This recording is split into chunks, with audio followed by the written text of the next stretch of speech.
Hey guys, Phalaris here with a Zac Jungle Clear guide for Season 13. This will include both his red side and blue side starts.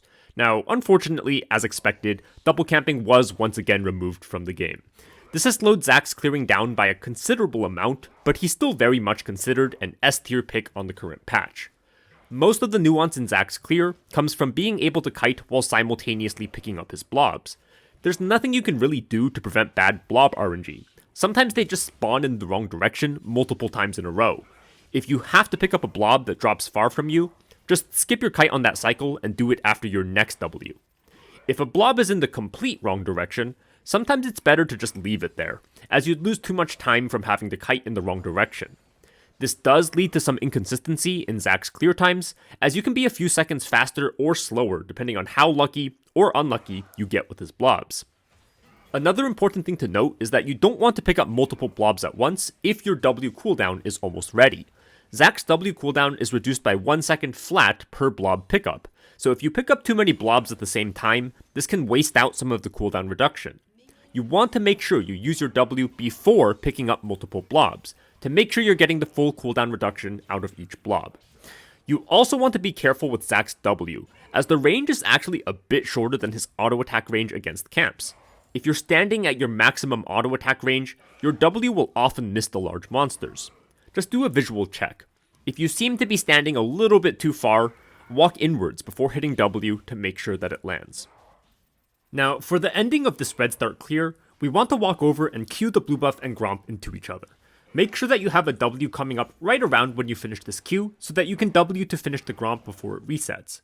Something really important to note is that you do not want to use another E charge to finish the blue buff. It will speed up your clear time, but then your E is going to be on a very long cooldown when you want it up for a scuttle fight or a gank. So don't worry about 1 or 2 seconds on your clear, just save your E.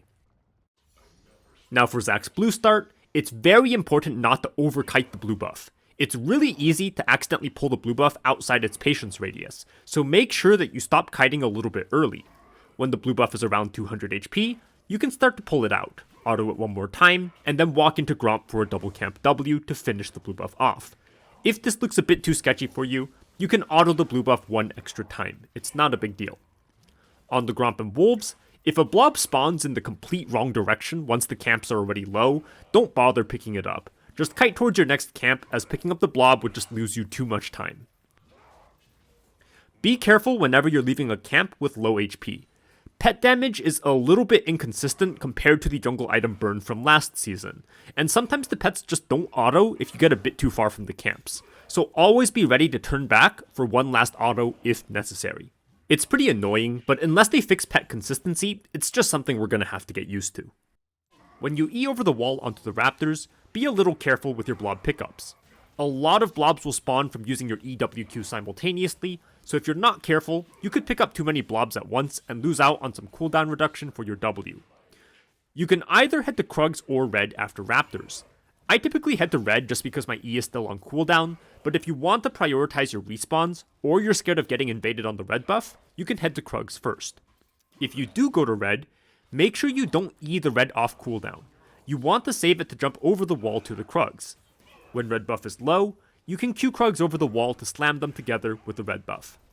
I actually messed up a bit here and didn't get the Q slam damage onto the big Krug.